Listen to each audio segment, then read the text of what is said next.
episode of Your Manchester with myself, Miss Billy McScandal, and me, Mr. Mark Llewellyn. Now, last week we did show a series of videos for some very inspirational people. Yes. Didn't we? We certainly did. So these are two special programmes produced in association with Manchester Pride and the assistance of the George House Trust. Last week we met some amazing people who started to tell us their stories. That's right. And this week we are so intrigued to find out how their stories developed and how they've become, well, beacons of hope for our community. I went to get my medication and we were chatting with the doctor, and then I was like, I don't have friends, because I had just built a cage around me. I didn't want to be around anyone because of what I had gone through. And they were like, okay, we can refer you to George House Trust. And I came, of course I was worried. And when I came, I found a room full of African women looking so glamorous. I was like, wow, okay. I've been, I would say, a tireless advocate of people living confidently with HIV and living without stigma with HIV. And for me, that's really, really important. You know, it's the combating stigma and actually just to demonstrate to the whole world that you can be healthy, you can be really happy, you can love, you can have sex, and you can do all these wonderful things with HIV. Actually, if you're on effective treatment. And if you're not on effective treatment, then there are people like me who are absolutely willing to stand back, tell you our story, support you from a peer mentor perspective, and walk with you, because actually it's a journey.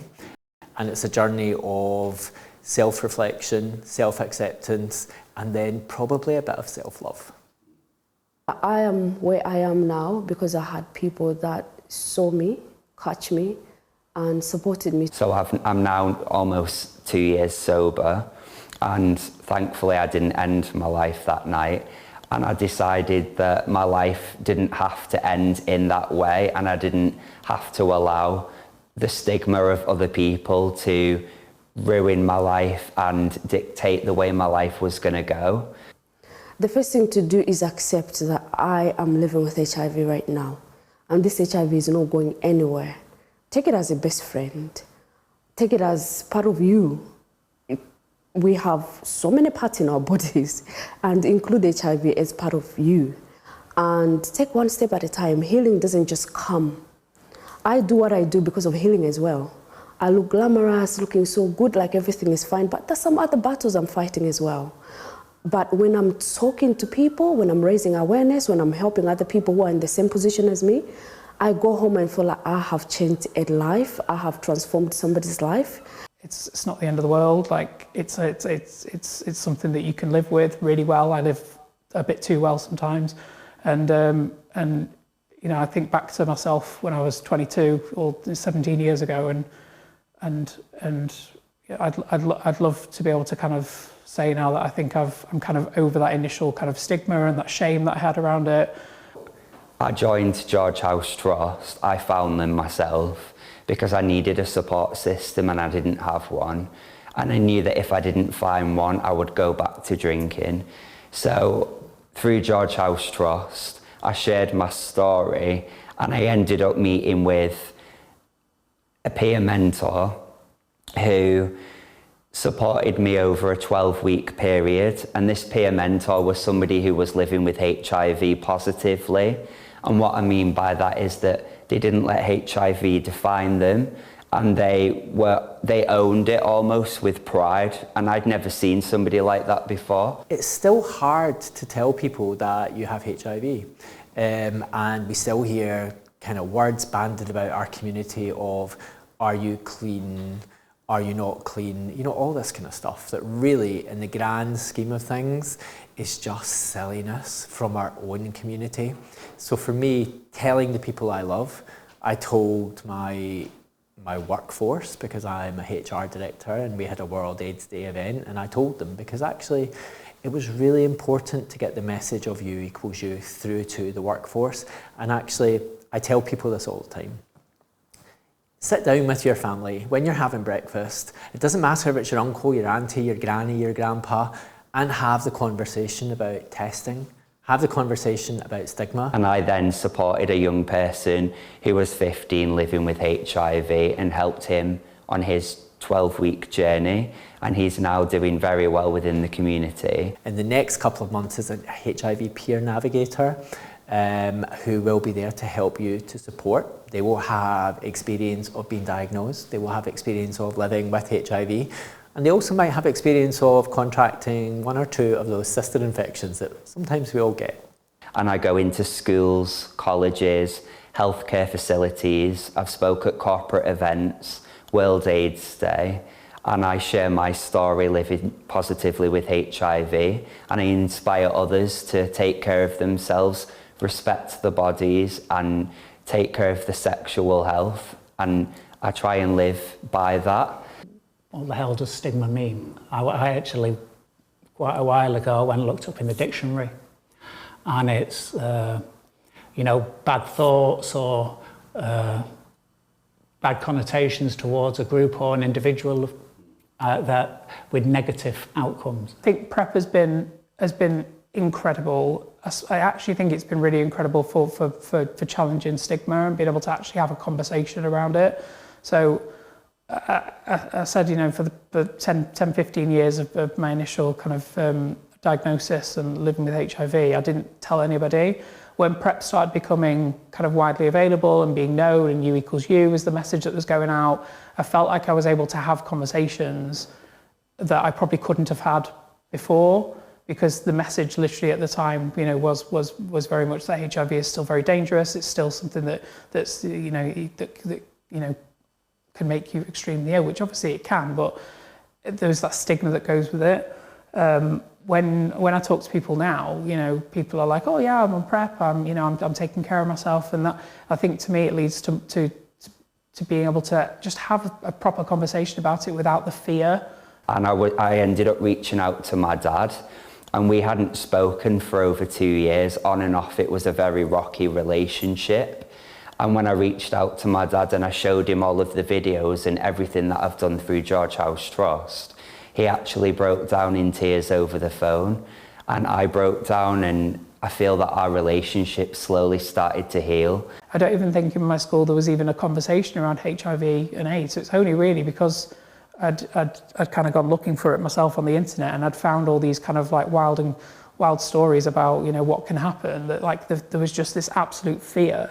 And it was almost as if like I could just push it out of my mind. I could be like, well, that's not happening here. I can make up some kind of thing. Whereas really now the conversation around PrEP, U=U, it means now the conversation's happening, like people are talking about it, and that for me is the biggest thing, because that's what's going to combat new infections. It's what's going to stop people from making uninformed decisions in the way I think that I did in the past. My diagnosis changed my life for the better. I am happier than I've ever been. I've met some phenomenal people. It's not always easy to tell people that you have HIV, and the stigma, I hate using the stigma as that bloody tombstone. It comes back to haunt us all from the 80s. And even kids who weren't around know about it. But actually, you can live happily, healthily, fulfilled in a life with a HIV diagnosis. And even if you are not feeling confident, or you've been recently diagnosed, wherever you are, like jht.org.uk, we have a website, we can help, we can point you to the right resources, we can also point you to the right people to help you. But be assured that regardless of how you're feeling now, it will get better, I can promise. Truthfully, getting HIV was probably the best thing that ever happened to me, because it forced me to really care about myself, value myself. Because I've found somebody, and I know I feel confident about telling him that I didn't have to tell him about my diagnosis and that I would pass it on. He was happy to take me as I was, even with my HIV. And he's happy to walk the road with me. So there is hope, and I think we still need to tell people that HIV is not the end of the world. I think for me to go from feeling dirty and worthless, which is very, very prominent within the queer community of people who are diagnosed with HIV, I had to find people who saw HIV differently, people who were on social media promoting it in a positive light, showing me, like the peer mentor that I had, that you can live positively and that it's just a virus. And when you stop the stigma that's surrounding the virus having a huge impact on your life, and you go, do you know what, I'm going to be in control and I'm going to decide how my life turns out. I'm not going to hide in a corner. I'm not going to allow myself to be stigmatized and shamed for having HIV. And when I saw the power that that had by owning it, it affected everything in a positive way. So people who were dating me, they didn't have a foot to stand on when it came to dating me, because it looked worse on them saying, I don't want to be with you for having HIV, because I owned it so powerfully on my social media and in my life. Them rejecting me wasn't a rejection that I allowed to penetrate me. That had more to do with them and their beliefs than it ever did about me. So truthfully, I had to go and do the inner work. I had to really love who I was so that that HIV stigma and virus didn't have a hold on me anymore. I've been through the place where I have been at the point of death, and I know how it feels. HIV wasn't the only diagnosis I had. 10 years prior to that, I was already diagnosed with multiple sclerosis, which in itself is challenging. There is no hope, there is no cure for that, just like HIV. But I still look through, and I'm positive one day there will be a cure for not just MS, but also HIV. And I choose to be positive about it and go forward and tell any other person, any next person, because if I do peer mentoring, it's the same thing. I tell them, there is life, you're still going to carry on. Look at me, look how long I've been living. I'm lucky, my son's 35. We have had a tumultuous relationship, but we've rode the waves together and we are still best friends. And I'm really lucky for that. And I do put it down to the peer. The peer support is so different. As a peer support worker now, I know, you know, there are times you just got to sit there and let someone speak for an hour because they probably haven't said it to someone else. Because I get my emotional support from being in spaces where I feel more comfortable with people like me, and that is that's my hope, that's my place, that's my HIV place. But when I walked into George House, I heard this noise downstairs, and they used to have an attachment with Bernardo's, and oh, it's an African women's group, and I was like, I don't care, I'm going in.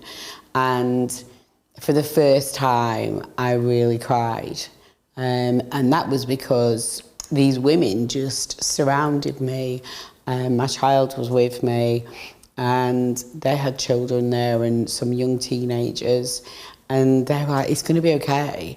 And then like made everything seem so simple that you know, our children are going to grow up and we're in England, you're going to get treatment, it's not like at home where we are. And they gave me more of a history of HIV than I've ever had. And because of that, the stigma that I'd felt for the past 6 weeks before I went to George House after being diagnosed kind of just went. Get tested, know your status.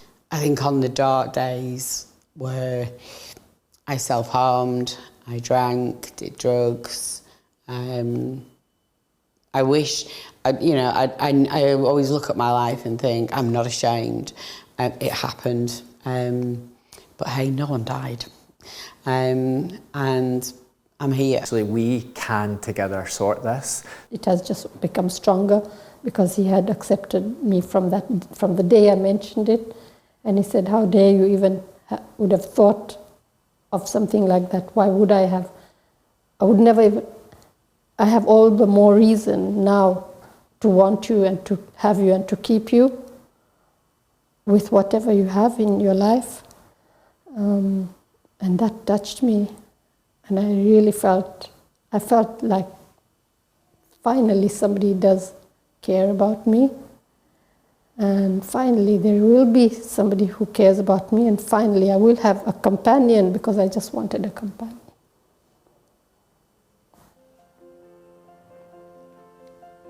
We need to tackle the silence, get people talking about it without being embarrassed or frightened. Because if we can break the silence, then we can tackle the fear, the ignorance, discrimination, and that's a way to go forward, in my thoughts, going forward to getting rid of the stigma around HIV. It means so much to be accepted, so it's the same thing. That's how important it is to be accepted with a diagnosis of HIV. If you need help, you should reach out and ask for it. And George House Trust is here for you, and we can help you navigate HIV, make sure you're getting the support that you need and that you're living well. So please do get in touch.